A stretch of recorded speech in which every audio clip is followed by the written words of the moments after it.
à Sali Kone, bonsoir Mère Fiona, Mère, bon, je crois que c'est Mère Sali et Mère Fiona, bonsoir à Sirikiba, bonsoir à Frenchman, c'est B52, c'est Cyclone, non? Non, c'est le B52 et c'est... Ah, c'est B52, voilà, d'accord, ok, B52, bonsoir voilà. à tout le monde, bonsoir à tous les élèves de la classe, et bon, vraiment... Je suis un peu ému des derniers de la. Sally, elle parle beaucoup à son cœur. Donc, quand elle parlait, j'avais la chair de poule. Mais c'est ce que moi j'ai dit là, c'est ce que moi j'aime. Des gens qui disent les choses sec. Ouais, franchement, elle parle à son cœur. C'est important. C'est une personne qui doit être très sincère dans la vie privée. C'est-à-dire, c'est le genre de personne qui crache les choses. C'est-à-dire, elle est un peu. Elle va te choquer, mais elle préfère te dire, je ne suis pas d'accord avec ce que tu as fait. Voilà, point barre. Maintenant, bon, c'est sa rancune, quoi, c'est un peu son genre. Et c'est mieux d'être comme ça, Sali, tu vas vivre longtemps. Pour parler de vivre longtemps, c'est ceux qui parlent de la santé d'Alassane Ouattara. Il y a beaucoup de personnes qui n'ont pas l'air d'Alassane Ouattara qui sont malades. Exemple, Ils sont nombreux, exemple Babo. Oui. Et puis, moi, je vais vous dire une chose. Alassane Ouattara va les surprendre. Le vieux là, il va vivre plus longtemps qu'eux, ils le croient. Ils ne connaissent rien. Est-ce qu'ils connaissent le cosmique? C'est-à-dire, quand le cosmique a mis sa gamme sur toi, là, dans le bon sens, hein, tu es sauvé. Tu es sauvé, hein. Alassane Ouattara a déjà gagné sa vie. C'est ce que les gens ne savent pas. À 82 ou 83 ans, là, il a eu pouvoir plus que tous ceux qui l'ont précédé à part au Fouboy. C'est le président qui a le plus duré au pouvoir, déjà. Donc, vraiment, lui peut dire. Et puis ensuite, il a fait tellement de réalisations. Donc, quand quelqu'un s'amuse à aller s'asseoir, une petite fille, excusez-moi, je ne veux pas être grossier, mais bon, une coquelée, ça va s'asseoir pour raconter sa vie, hein, d'après Ladji Sidibé, Ladji, je ne sais pas, Chérif, que la boue sans viande. C'est incroyable, quoi. Moi, je ne sais pas, qu'est-ce que ça apporte à la Côte d'Ivoire que de venir raconter des conneries de ce genre? Ça n'enrichit même pas le débat politique. On a vu la politique sur les politiciens, la campagne présidentielle au Sénégal, on a vu le débat était à un certain niveau. Il faut que les gens apprennent à ce qu'on puisse quand même rehausser le débat. Bon, franchement, les histoires de Soro, machin, tout ça, éclairage, ce que tu as dit là, je l'ai dit une fois aussi, en disant que le président Ouattara, son problème, c'est l'opposition, c'est vrai. Mais ses ennemis sont aussi, il a une opposition interne. Il y a une opposition qui est à côté de lui, c'est pas faux. C'est tellement vrai qu'il faut regarder. Hein. Il y a des problèmes qu'on aurait pu anticiper. Moi, je vais parler de l'actualité concernant le prix du cacao. Le prix du cacao aujourd'hui, sur le plan international, a atteint un niveau record. C'est peut-être un niveau que ça n'a jamais atteint, en tout cas, il y a très très longtemps. Ouais.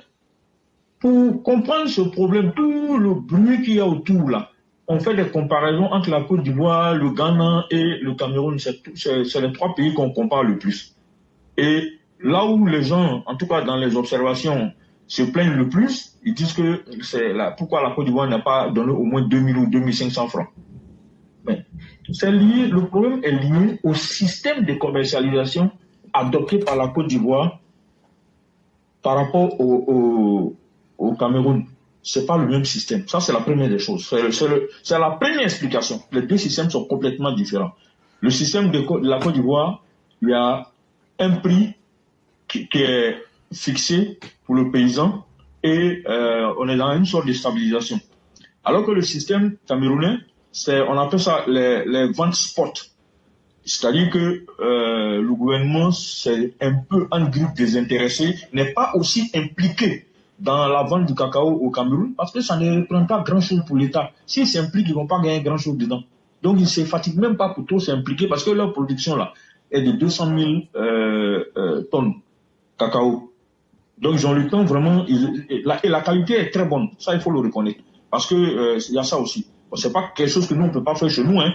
En Côte d'Ivoire, la qualité également s'est améliorée un peu ces dernières années. Mais on a encore beaucoup d'efforts à faire. Ceci dit, le système ivoirien, là, on aurait pu anticiper ces augmentations-là. Il y a des gens pour ça.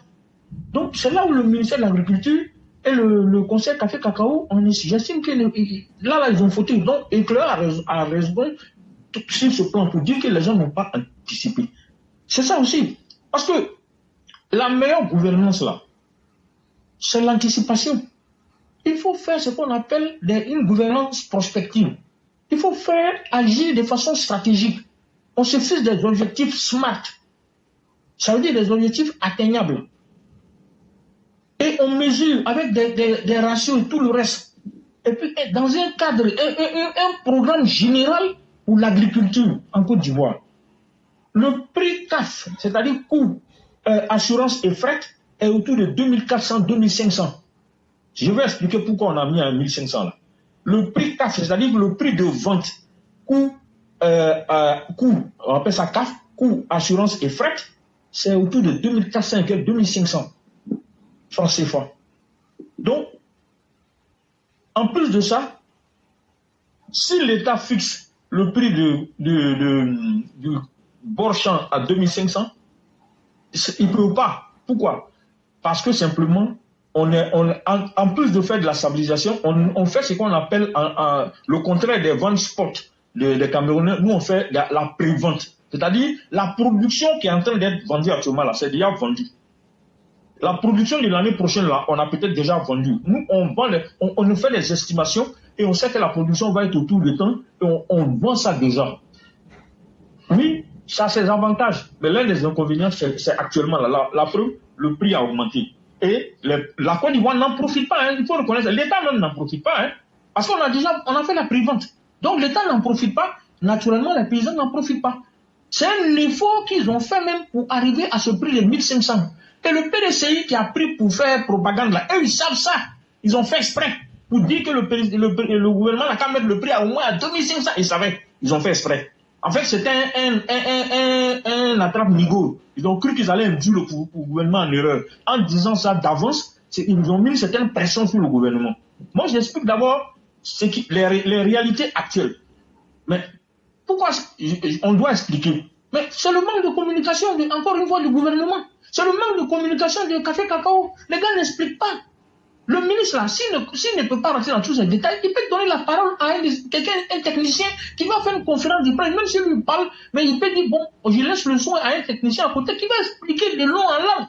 C'est même pas le ministère même qui aurait dû expliquer ça, c'est le conseil Café Cacao. Un technicien qui aurait dû expliquer ce qu'on appelle la décomposition du prix du cacao.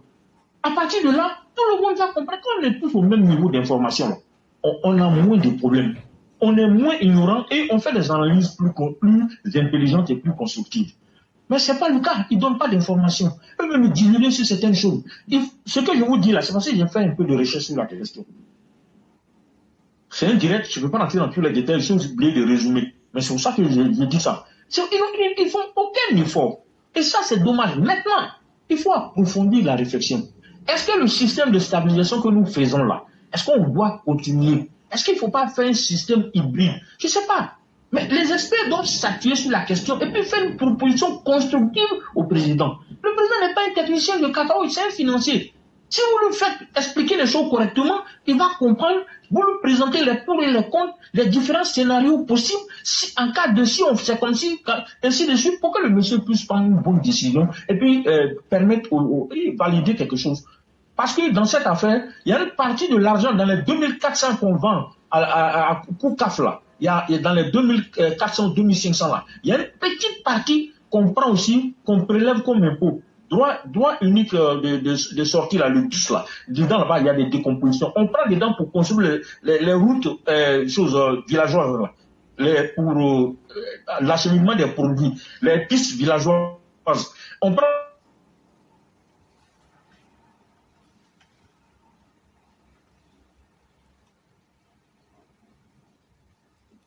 On dit rien, on vient balancer comme ça un truc, et puis bon, c'est les opposants, c'est les gars qui récupèrent et qui font leurs argumentations de telle sorte à salir la réputation du gouvernement. C'est ça la vérité. Mais les gens n'en ont plus. Comme Éclaireur a dit, ils ont des agendas cachés. Quelquefois, c'est malheureux de le dire, il y en a aussi, c'est l'incompétence. Ou le manque de courage politique aussi, parce qu'il y a des gens qui n'ont pas envie de se mouiller, ils ont peur de parler. Mais on ne peut pas, tout ça là, ce n'est pas une bonne chose. Aujourd'hui, en 21e siècle, on ne peut pas s'amuser à vraiment, à ne pas faire preuve de clarté, preuve d'efficacité dans la communication. L'un des problèmes majeurs du gouvernement d'Alassane Ouattara, il faut le reconnaître, c'est la communication. On ne communique pas bien, on ne sait pas dire les choses. On fait tellement de bonnes choses qu'on ne sait pas dire les choses. Et c'est là que c'est nous qui sommes des bénévoles, qui ne mangeons pas avec eux, qui sont préoccupés par la sécurité générale du pays, qui sont obligés d'aller chercher certaines informations sur différents plateaux, des gens en tout cas de bonne foi, gens éclaireurs, gens, tous ceux qui sont sur le plateau, qui essaient de venir donner des informations pour éclairer la lanterne de la population. Dire ce qui est bon, ce qui est mauvais, et reconnaître les choses telles qu'elles sont. Oui, le système que nous utilisons actuellement a fait ses preuves, ça a marché à des moments donnés quand le prix n'était pas bon. Mais aujourd'hui, le prix est bon, ça montre ses limites. Donc, qu'est-ce qu'on fait? Est-ce qu'on ne peut pas faire un système hybride? Est-ce qu'on ne peut pas faire modifier le système, faire en sorte que, bon, au moins s'arranger à ce que les paysans puissent avoir au minimum 50% du prix CAF, par exemple? Ça aussi, c'est des réflexions. Donc, les gens peuvent le faire. Moi, j'ai écouté un intervenant, un responsable du syndicat des producteurs, qui était sur le plateau de choses Live TV. J'ai écouté ça hier. Le monsieur, il était plus ou moins satisfait. Parce que par rapport au système actuel, il reconnaît que ce n'est pas suffisant. Mais compte tenu du système actuel, le gouvernement ne peut pas faire plus que ça. Sinon, c'est comme si l'État allait perdre de l'argent. Or, on ne peut pas se permettre de perdre de l'argent. Voilà en fait la réalité. Donc, si vous voyez, il y a, comment on appelle, Alain Lobognon qui a fait un truc sur sa page X, comment on appelle, comment on appelle ça? Ça a changé de nom là, ça s'appelle X maintenant. Twitter, voilà. Sur sa page Twitter, il a dit, mais si on donne tout l'argent, vous qui devez 2500 aux paysans, si on leur donne 2500 là, on va prendre quoi pour faire les routes et puis ils vont aller chercher les produits? On va prendre quoi pour construire les écoles? Et citer un certain nombre de choses. Même les députés, machin, ça, on prend les impôts là-bas aussi. C'est ça. Moi, j'ai fait un calcul simple. Quand tu prends 1500 le kilo là, c'est 750 milliards qui doit être distribué, parce qu'il y a 500 000 tonnes qui sont attendues dans la campagne intermédiaire là. Il y a près de 750. Parce que si vous prenez le kilo étant à 1500 francs, si vous multipliez par une tonne, ça fait 1500 multiplié par 1000, ça fait 1 500 000. Si vous multipliez ça par 500 000, ça doit faire autour de 750 milliards qui vont sortir. Donc, vous voyez qu'on est dans un système qui, honnêtement, il faut le reconnaître, compte tenu des réalités que nous vivons aujourd'hui, à ses limites. Donc, on peut tergiverser quand on n'a pas d'éléments. Mais si on fait une étude sérieuse et bien prospective, on peut arriver à ce. Parce qu'il suffit des statistiques et la probabilité, là, ça ne ment pas. C'est comme ça que les Blancs, ils font pour savoir que quelque chose va se passer dans 10 ans, dans 15 ans. Hein. Oui. Moi, je suis assureur de formation. J'ai fait statistiques et probabilités. J'ai fait du droit également. Et je sais comment on fait une étude prospective. C'est-à-dire quand on étudie les statistiques, on remonte au minimum 10 ans en arrière. En général, c'est que ce qui s'est passé pendant 10 ans en arrière, 15 ans, 20 ans en arrière, quand tu fais une projection, ça ne rate pas. On dit que l'histoire est un perpétuel recommencement. Donc ça, c'est très important. C'est en cela que, quand Éclaireur dit les gens ne travaillent pas, c'est la vérité, les gens ne travaillent pas. Ils se contentent, ils ont moyen du temps, ils sont rassasiés jusqu'à ils ne trouvent pas la peine. Et actuellement, là, ils se disent, le vieux, non, il est trop vieux, on ne sait jamais, du jour au lendemain, peut-être ne sera pas au pouvoir, Soro Gueye est jeune, peut-être que Soro Gueye est plus malade qu'Alassane Ouattara. Moi, il vous dit ça aujourd'hui. La mort, là, c'est pas une affaire de vieillesse, hein. La mort, là, c'est pas une affaire de santé. Il y a des gens qui ont un problème de cœur, ils vivent jusqu'à 90 ans, au moins. Ils prennent comprimé et puis ils vivent. Ils sont en transplantation et rien. Oui, ils sont nombreux comme ça en Europe. La plupart des vieux blancs que vous voyez qui ont longue vie là, c'est le médicament qui fait qu'ils tiennent. Moi, je vous dis ça aujourd'hui. Vous le savez même peut-être mieux, vous le savez mieux que moi. Ils prennent des produits, tous les jours que Dieu fait, ils avalent des comprimés. Et ils tiennent jusqu'à, ils ont 50 ans, 60 ans, pardon, 90 ans, 95 ans. Il y en a même qui ont jusqu'à 100 ans. Mais c'est des comprimés qui prennent, c'est ça qui les tiennent. Donc, Alassane Ouattara a suffisamment de moyens.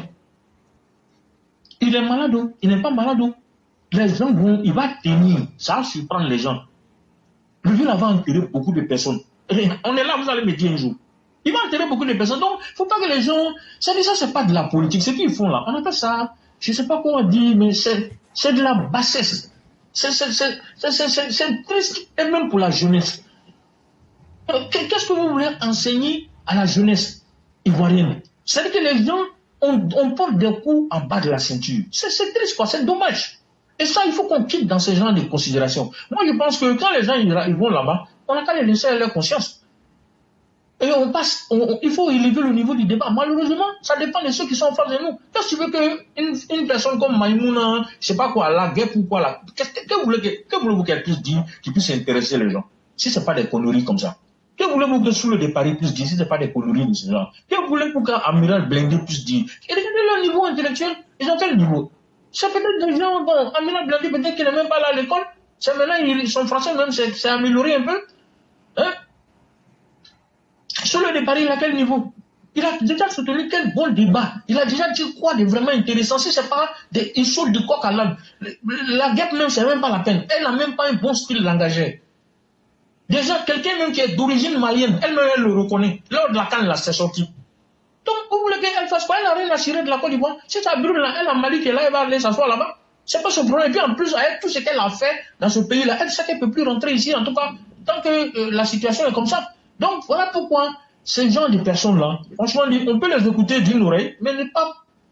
Peut-être pour savoir plus ou moins quelle est leur communication. Mais franchement, moi, je pense que ceux qui alimentent ce genre de personnes avec ces Maïmouna, c'est quoi, tous les communicants de Soro là, avec des informations venant du camp du président, franchement dit, ils ont un karma incroyable qu'ils ne savent pas qu'ils sont en train de mener.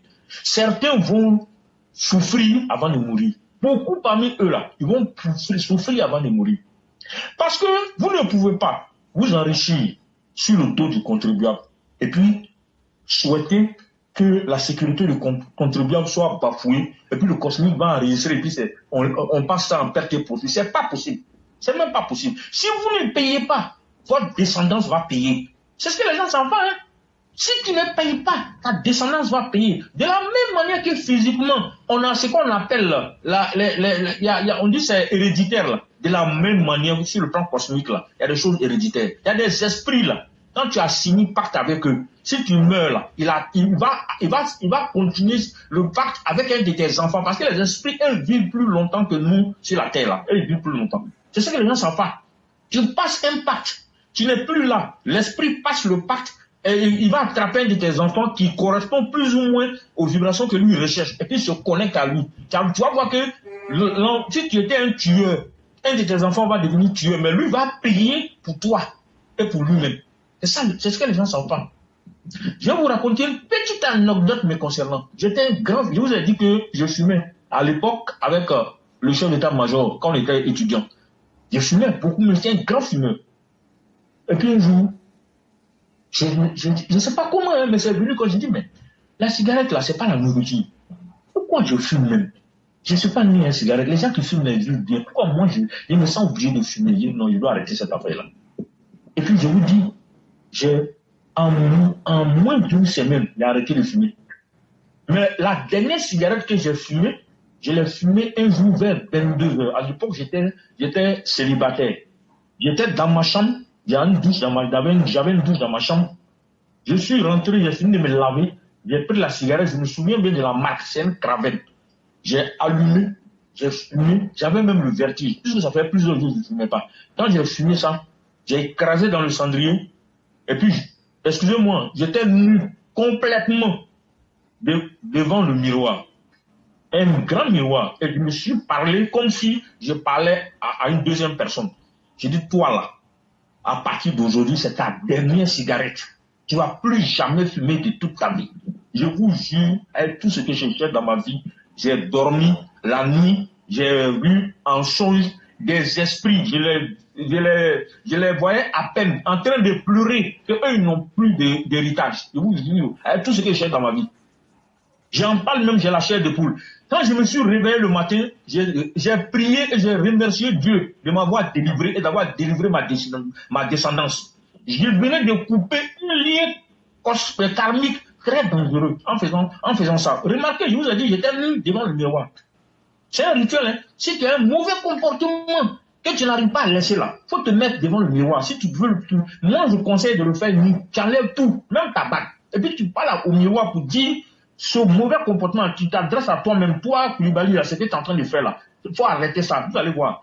Ton subconscient va enregistrer et le cosmique va se mettre en place à ton service. Ceci dit, j'encourage tout le monde en tout cas sur la plateforme, à continuer à se battre. Et que nous sommes en train de faire là, les gens, ils vont sauter par-ci, ils vont sauter par-là. Ils ne pourront pas nous empêcher d'arriver là où nous devons arriver. C'est qu'eux, ils ne croient pas là. Ils vont voir ça en 2025. Eux, ils vont voir que le Prado va continuer avec la plus grande facilité qu'il n'a jamais eu dans sa vie. Moi, écoutez ça aujourd'hui. Sincèrement, hein? Et peut-être qu'il n'aura même pas vrai à reverser même. Wait and see. Attendons pour voir ce qui va se passer. Viens là. Vous n'allez pas pouvoir le tuer.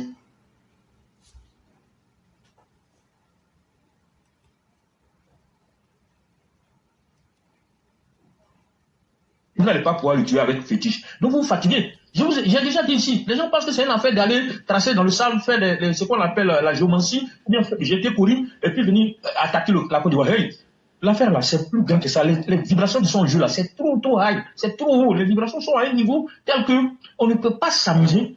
Chaque fois que tu vas tenter là, c'est tenter regretter. C'est-à-dire que si tu as lancé, ça va aller taper et puis revenir à toi. Ça reviendra directement à toi. Et c'est toi qui vas payer le pot cassé. C'est qu'ils ont commencé à ne pas arrêter. Même Poutine, s'il s'amuse, il va perdre le pouvoir en Russie.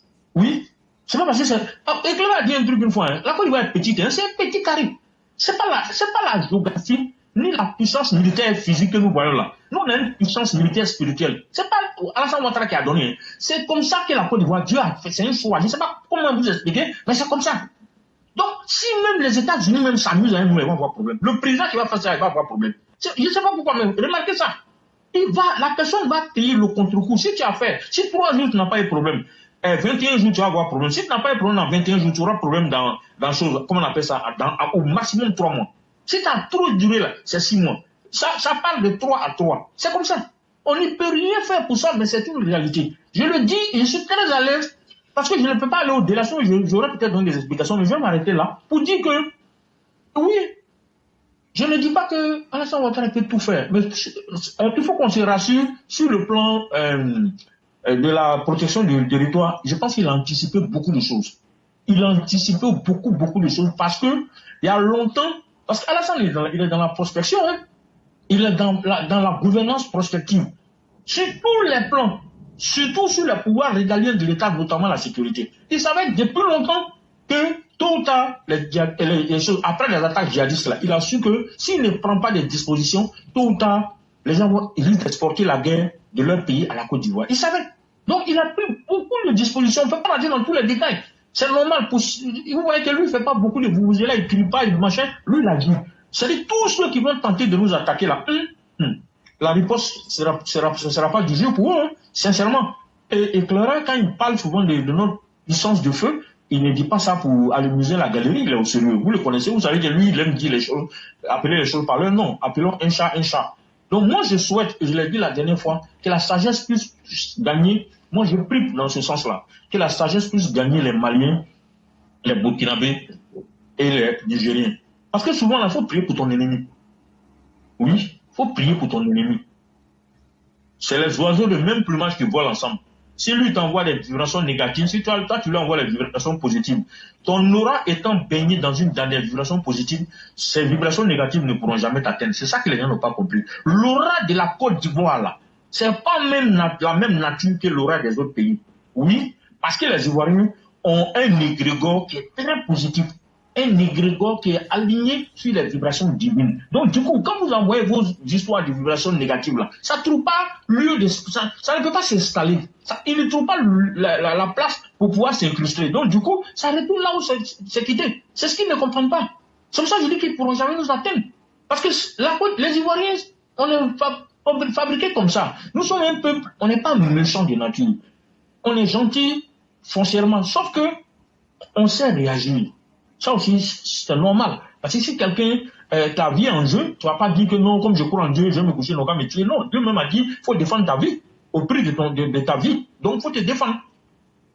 Et dans toutes les Écritures saintes, si quelqu'un s'en prend à ta dignité, tu as le droit de lui faire la guerre. Je précise bien, hein, si quelqu'un s'en prend à ta dignité, tu as le droit de lui faire la guerre.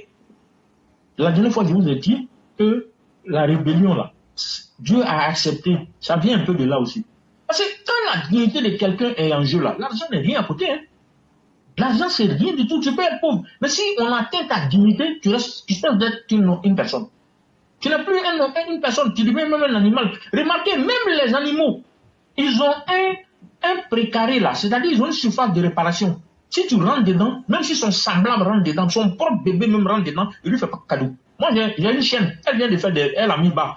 Ses enfants ont grandi un peu. Quand on met maintenant la nourriture là, quand ses propres enfants approchent de son truc là, elle commence à grogner.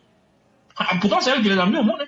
Donc, il faut qu'elle puisse vivre. Donc, à un moment donné, il faut que les gens comprennent que nous sommes dans un combat de développement. On ne peut pas être chez soi et puis décider que si je mange à Kabato, mon voisin doit manger Kabato. Non, c'est pas possible. Si toi, tu estimes que Kabato te convient, mais ton voisin, lui, veut manger Tchéké.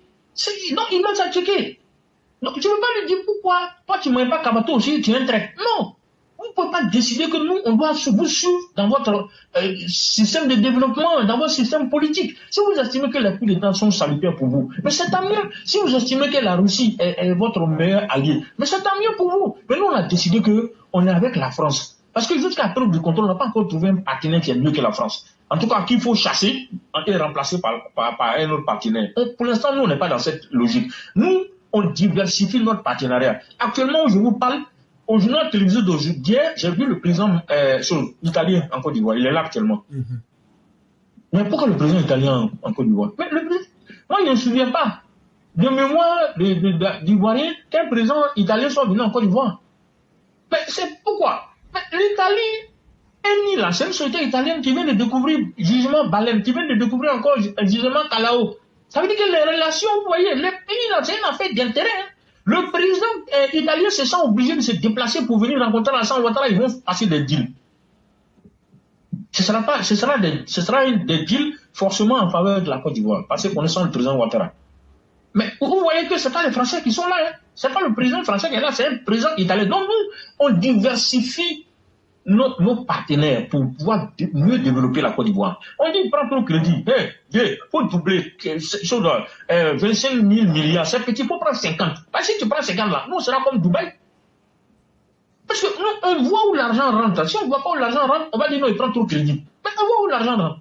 Où est notre problème? C'est quand on ne sait pas où l'argent rentre là. Là, on va dire que non, l'argent, on ne sait pas où l'argent s'en va, donc vraiment, crédit, l'entend n'est pas là, on n'est pas d'accord. Nos petits-enfants vont payer crédit là, et ils vont se débrouiller. Moi, je connais des gens qui disent qu'ils n'ont pas le temps de préparer, de chercher l'héritage pour leurs enfants. L'enfant va chercher son héritage. Oh, il y a des gens qui sont dans cette logique. Hein. Lui, il cherche son argent, il mange, il vit, il fait sa belle vie, il met l'enfant à l'école, le met à l'aise, il fait en sorte qu'il puisse réussir, qu'il trouve le travail. Il ne faut pas que l'enfant va se coucher pour attendre que lui, il va payer une maison pour lui donner. Il y a des gens qui sont dans cette logique. C'est une façon de dire que chacun doit prendre ses responsabilités. Et ce que nous faisons là, toutes les infrastructures que le président Ouattara met en place, nous voyons l'utilité publique et hautement sociale de ces infrastructures-là.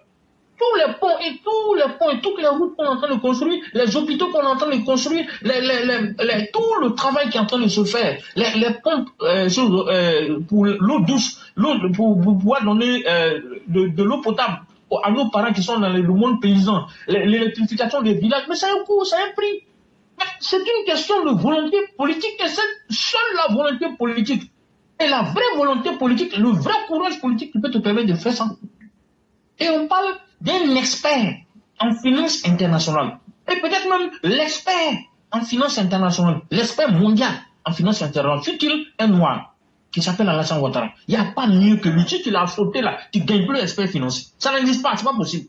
Tous les macoros qui sont aujourd'hui à la tête de ces institutions internationales, ce sont ces petits. Et tous ils savent, c'est leur vieux père.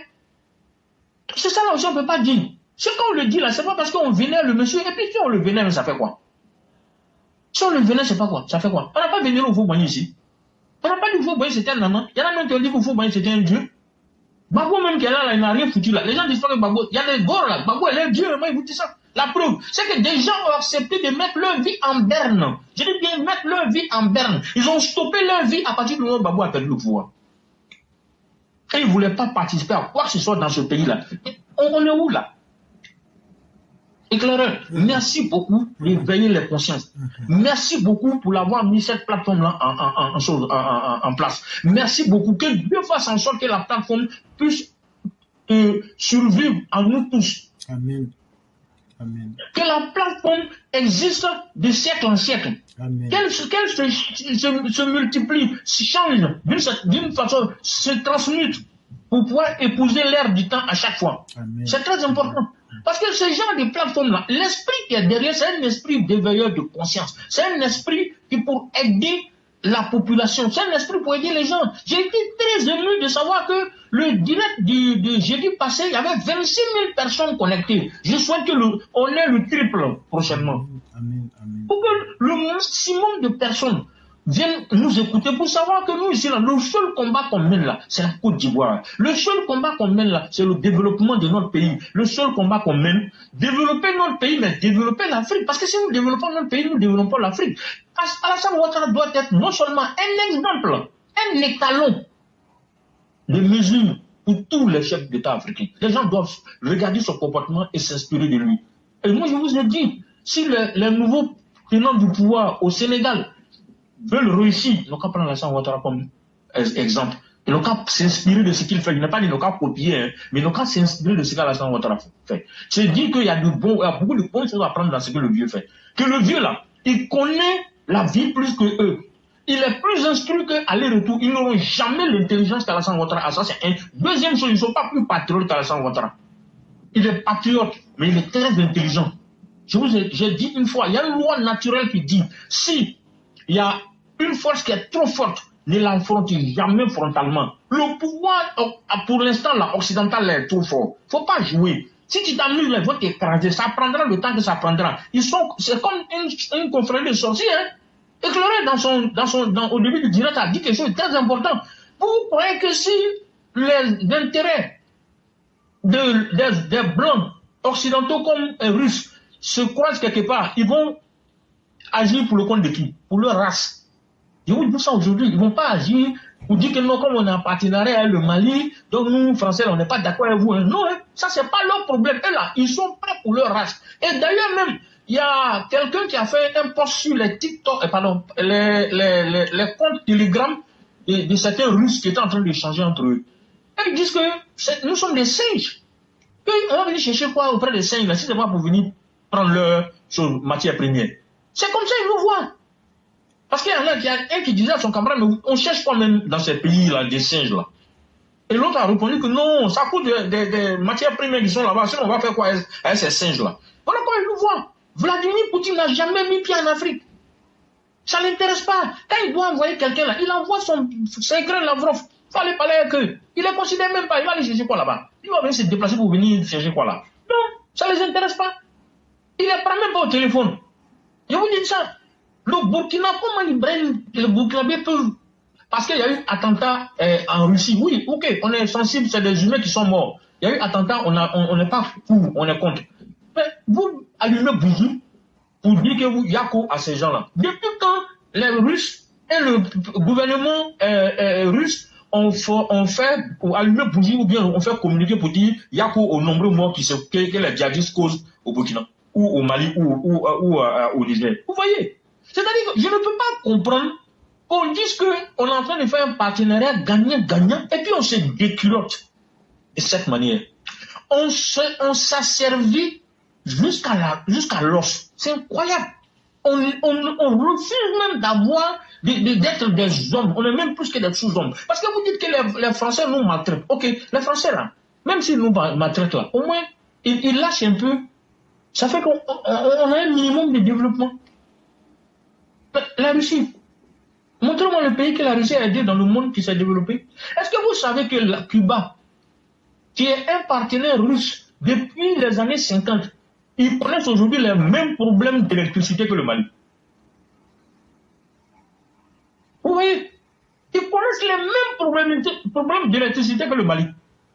Les gens circulent dans le noir à Cuba, dans la capitale. Ils circulent dans le noir. C'est les phares de voitures que les piétons utilisent comme moyen pour se déplacer. Il n'y a pas de courant. Bamako a le même problème.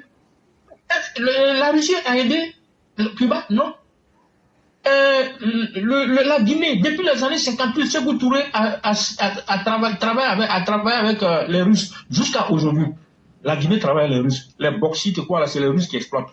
Les Russes ont fait quel investissement en Guinée? Ils n'ont pas nous montrer. Vous voyez? C'est-à-dire, moi, le Mali a eu des problèmes d'électricité. Ils sont obligés de chercher l'argent auprès de la Banque mondiale pour un financement. L'agence France de développement, là, savait que le Burkina va aller prendre crédit pour arranger investir dans le domaine de l'énergie électrique au Burkina. Vous voyez? Là où se trouve la vérité, il faut aller là-bas. Personne, en tant que noir, ne peut aimer ce que les Occidentaux nous font. Ça, cette personne n'existe pas. On est tous conscients de ça. Maintenant, c'est une question de méthode.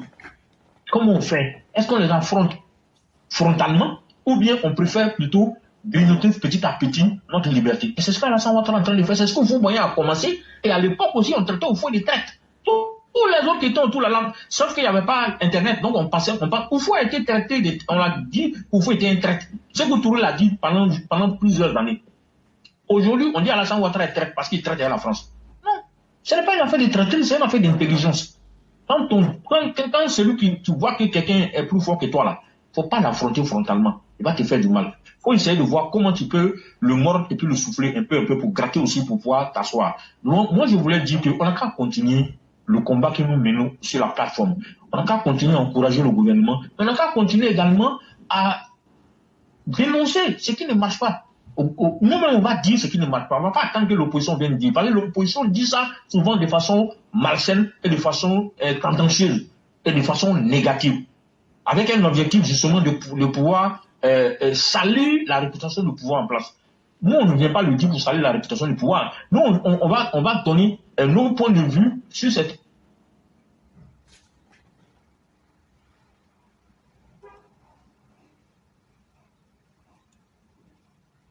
problèmes étatiques sont souvent plus profonds qu'on le pense, mais c'est des débuts de solutions, des pistes de réflexion que nous pouvons donner. Il faut qu'on continue ça. Et moi, j'appelle ici tous les intellectuels qui sont RGP de venir intervenir sur la plateforme, de donner leur point de vue.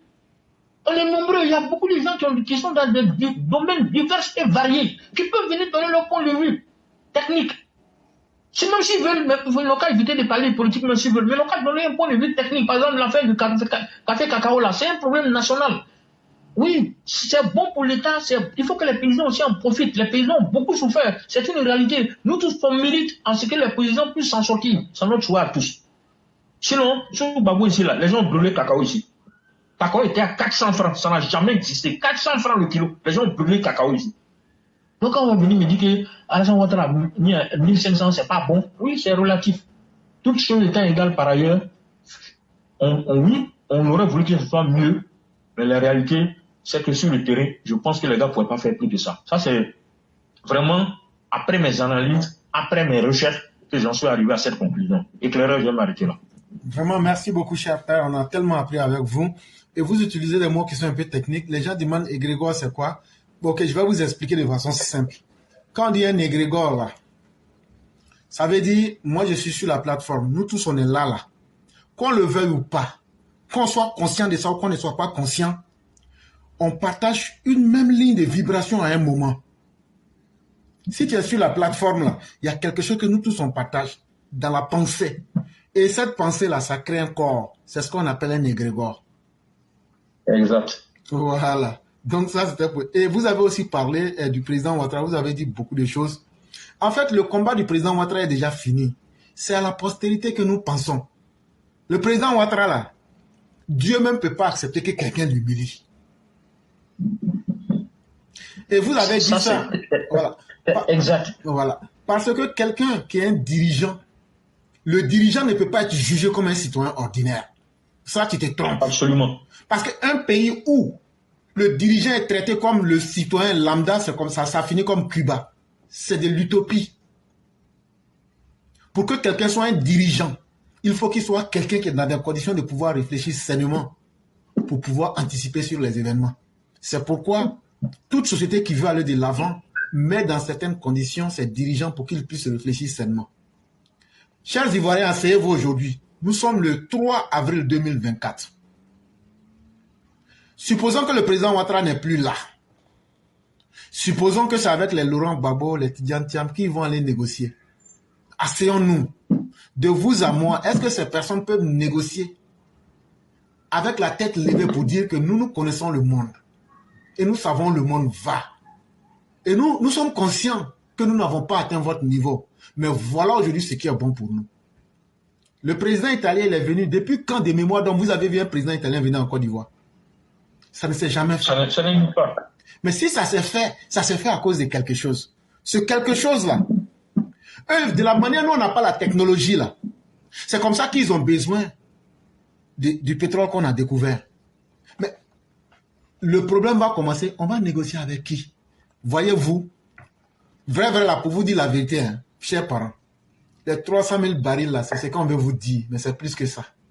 Mais prenez ça comme ça. Si tu as compris ça comme ça, la réalité veut que quand tu vois un pays qui a des ressources naturelles, aujourd'hui la Côte d'Ivoire peut faire partie des pays exportateurs de pétrole. Ça veut dire la Côte d'Ivoire d'aujourd'hui là, il n'y a rien qui nous empêche d'être parmi les pays. On t'entend plus. Hein. Non, c'est révélé. Comment il m'entend plus? Oui. Moi, j'arrive à vous entendre. Ça va maintenant? Non, c'est bon. Ah, ok. Et donc, quand c'est comme ça, là, on va vous expliquer, chers parents, quand tu as des ressources naturelles qui atteignent un tel niveau, si tu ne te méfies pas, là, ce qui devrait faire ta bénédiction devient ton plus grand malheur. Et le président Ouattara, lui, n'est pas content qu'on a découvert le pétrole. Non. Qu'est-ce que ça va? Est-ce que ce pétrole-là ne va pas nous rapporter notre plus gros malheur? Parce que de la même manière que les Italiens veulent, les Américains veulent, les Russes veulent, les Turcs veulent, les Chinois veulent, les Japonais veulent. Les Français veulent. Dans un village, là, s'il y a une femme et puis il y a 10 prétendants, là, il y aura mort d'hommes. Mais c'est dans le village, ce sont les hommes valides du pays, du village qui vont mourir. C'est comme ça que ce vrai monde-là est. Et donc, il faut un dirigeant qui est droit et qui sait que lui peut négocier. Quand on dit que le président Ouattara s'impose comme une nécessité, c'est parce que c'est un homme qui peut négocier, comme disait quelqu'un qui posait la question, que les AES disent qu'eux négocient gagnant-gagnant. Eux-mêmes, toi-même, tu ne sais même pas. Eux-mêmes, ils ne savent même pas réfléchir. Comment ils peuvent discuter? C'est une relation d'esclave au maître. C'est ce qu'eux sont en train de rechercher. C'est eux cherchent à être des nouveaux esclaves. Nous, on dit, nous, on est des anciens esclaves de la France. Comme nous, on comprend français, on parle la langue du maître. Puisque quand tu apprends une langue, ce que beaucoup ne savent pas, pour ceux qui sont en linguistique, ils le savent, avec les Chomsky, on a étudié ça et c'est vraiment vrai. Chaque langue que tu parles est structurée différemment. Et donc, toi, tu penses que c'est toi qui manipules la langue. Oui, c'est vrai. Mais à un certain niveau, la structuration de la langue aussi décide de ta manière de voir et de penser le monde. Exemple, quand tu prends quelqu'un qui est au pôle Nord, eux, ils ont 7 différentes couleurs de blanc. Mais quand tu prends nous les Africains, nous on est dans la couleur primaire. C'est noir, c'est blanc. C'est les couleurs de base. Voilà, c'est les couleurs de base que nous connaissons. Mais allez dire non, c'est du magenta. Ça c'est quoi ça encore? Ou bien c'est violet. Violet chez nous c'est bleu. C'est tout. Violet chez nous c'est bleu. Non, c'est du vert clair, c'est du vert très. Hey, c'est vert. Jaune orangé. Voilà. C'est pourquoi chez nous, là, on prend la nature pour dire vert. On dit, ouais, comme l'herbe. C'est fini. Oui. On s'identifie à la nature, on va pas loin. C'est vrai. Parce que nous sommes dans l'état primaire des choses. Mais ça structure notre manière de penser. Et ça influence notre manière de voir le monde. Mais Alassane Ouattara, là, si les Occidentaux peuvent se taper la poitrine pour dire nous, là, même si on dit qu'on est mauvais, là, mais nous, on a pu former des gens qui ont fait le plaisir de plusieurs autres pays. Alassane Ouattara fait partie de ces hommes-là. C'est ça que la petite Côte d'Ivoire a aujourd'hui. Quand les gens viennent à une table de négociation, là, M. Koulibaly en sait beaucoup en tant qu'un négociant, il sait que même l'environnement des négociations est préparé. Absolument. Même l'environnement, la disposition de la table, la lumière, tout est préparé. On va venir négocier n'importe comment. C'est un combat. Mais quand les gens rentrent dans la salle, on vous dit, mais en réalité, on le dit comme ça, mais c'est l'ancien directeur du FMI que tu viens rencontrer. Parce que, directeur adjoint, qu'est-ce que le directeur peut faire et puis lui, il ne peut pas faire? En réalité, là, c'est parce qu'Alassane Ouattara a refusé de prendre la nationalité américaine. Quand on dit vraiment, on a besoin de toi, on ne va pas te laisser aussi. Comme tu as refusé la nationalité américaine, là, on va te nommer sous-directeur. Voilà. Sinon, depuis qu'il a quitté là, est-ce qu'il y a un poste de sous-directeur? Chers parents, réfléchissez. Quand le président Ouattara est quitté là, est-ce qu'il y a eu poste de sous-directeur du FMI?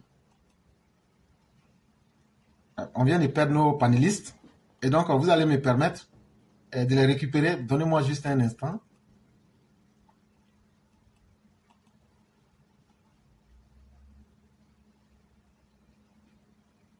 Donc, permettez qu'on puisse récupérer nos panélistes. Et on va continuer. Soyez un peu patients. Le temps que les uns et les autres puissent se reconnecter. Ok. Donc, on est revenu au panel. Et donc, comme je le disais, figurez-vous que c'est parce que le président Ouattara a refusé de prendre la nationalité américaine que les gens lui ont dit, bon, comme c'est comme ça, on a aussi besoin de toi, on ne va pas te laisser.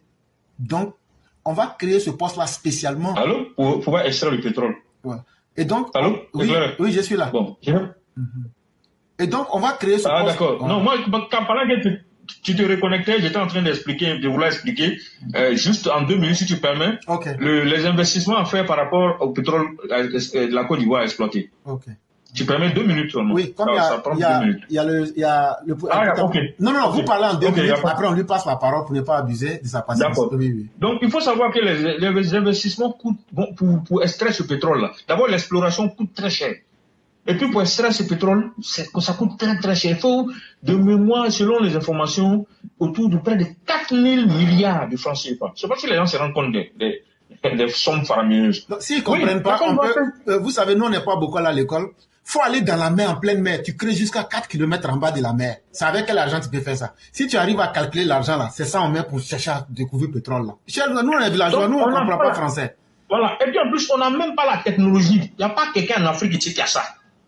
Ça aussi, c'est une réalité. Donc, on est obligé, le pétrole comment on appelle ça? Le pétrole du Nigeria, là, c'est exploité par Total, c'est exploité par BP, ainsi de suite.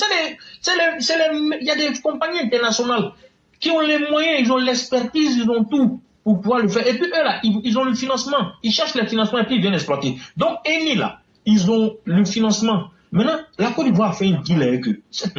Ouattara est fort, hein.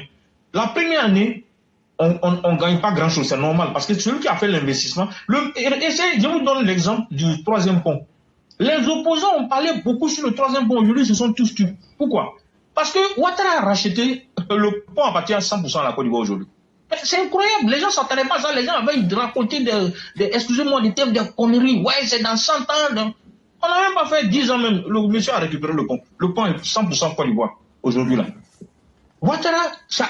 Au début, la première année, on aura jusqu'à 3%. Et puis, chaque fois que les années vont avancer, ça va augmenter jusqu'on risque d'atteindre, à un certain moment, on sera autour de 50% dans la production qui vont revenir à la Côte d'Ivoire. Quand on va vendre là, c'est que nous on va prendre dedans. Vous voyez comment le vieux est intelligent. Il permet à celui qui a mis son argent de récupérer le plus vite possible ses fonds. Et puis nous, au fur et à mesure, on monte crescendo. On n'a pas grandi au fur et à mesure dans la production. Et en définitive, là, même si on ne prend pas totalement le truc, mais on sera de telle sorte que tellement à l'aise. Donc, du coup, lui, aujourd'hui, là, il peut faire programmation sur cet argent-là. C'est pour ça qu'il y a certaines personnes, on a voulu lancer un emprunt obligataire. Les gens ont menti que, et le Ouattara a dit qu'il poursuit d'ailleurs même ce journal-là, la lettre du continent qui a changé de nom maintenant, je n'ai pas envie de dire le nom. Parce que souvent, eux aussi, ils racontent des conneries. Ils se sont permis de dire que Ouattara a déjà gagé les productions à venir du pétrole, alors qu'il n'en est rien. Ouattara n'a jamais fait ça. Donc, du coup, ça a énervé le vieux. Il a dit, mais je n'ai jamais fait ça. Pourquoi est-ce que vous mentez? Donc, il n'a pas besoin de faire le gager. À partir du moment où sa signature compte, et que c'est les gens qui ont l'argent, qui ont les capitaux dans le monde, là, qui cherchent à placer là, et ils viennent dire à Ouattara, Joe, nous on a l'argent, tu as quel investissement que tu veux, nous on va te donner. Pour que tu fasses l'investissement là avec. Nous, si tu veux, tu nous payes dans 50 ans. C'est pas un problème. Donc, Ouattara n'a pas besoin de gager, de mettre en gage, c'est-à-dire de garantir. Voilà, pour employer le terme, comme moi, Éclaireur dit que j'emploie souvent les termes techniques. Ouattara n'a pas besoin de mettre en garantie les productions pétrolières à venir. Il n'en a pas besoin. Parce que il a déjà, c'est un truc de financement, il a déjà ça. Et c'est quelqu'un qui est méthodique dans ce qu'il fait. Il ne peut pas vendre l'avenir du pays comme ça. Non, c'est pas possible. Donc, c'est une information importante que je voulais donner. Faut pas que les gens s'imaginent que non, encore ils vont, parce qu'ils comprennent rien, ils vont prendre demain pour dire non, il a vendu le pays aux Italiens, c'est un truc, on n'a pas vendu quelque chose à quelqu'un. Non. Quand tu fais une exploration, c'est la même chose en mine. Tu as un permis d'exploration, tu fais la recherche, quand tu as fini de trouver, quand tu as découvert là, la Côte d'Ivoire est automatiquement, il a des actions dans l'entreprise. Ça, c'est obligé, tu dois donner, ça fait partie de la convention. Tu donnes des parts à la Côte d'Ivoire. Et puis, tu as l'obligation d'employer à certains niveaux, certaines choses, des nationaux ivoiriens, ainsi de suite. Le terrain sur lequel vous avez découvert la mine, par exemple, vous êtes obligé de faire des investissements. Même si on peut faire mieux, mais pour l'instant, c'est comme ça que ça fonctionne. C'est-à-dire que si vous avez découvert de l'or, par exemple, dans un village, vous devez employer, premièrement, les ressortissants du Soubière, là, les jeunes, les employés, et puis en plus, s'il y a des investissements publics à faire pour eux, l'eau potable, les choses ainsi de suite, vous devez permettre au village de se développer. Ça, c'est ce qu'on fait. Mais on peut aller, c'est vrai, on peut aller au-delà, mais voilà des choses, des deals qu'on fait avec ceux qui, sur le plan des mines. C'est la même chose pour l'exploration pétrolière. Et là-bas, l'argent qui est en jeu, c'est des sommes faramineuses. Aucun État, même le Nigeria que vous voyez là, ne peut pas se permettre de dire que lui-même va faire ses propres investissements. C'est maintenant que le Nigeria vient d'avoir une raffinerie qui a été faite par qui? Par privé, c'est Dangote qui l'a fait. Mais si on vous dit le prix de la raffinerie, c'est incroyable. C'est beaucoup d'argent, en dollars, en milliards de dollars. Donc vous voyez qu'on est devant des proportions d'argent, de financement qui sont tout importants. Qu'un pays comme la Côte d'Ivoire ne peut pas se permettre de dire non, c'est pas un problème, partez les 4 000 milliards là, nous on va pas débourser pour que vous fassiez le travail. Mais c'est même pas intelligent.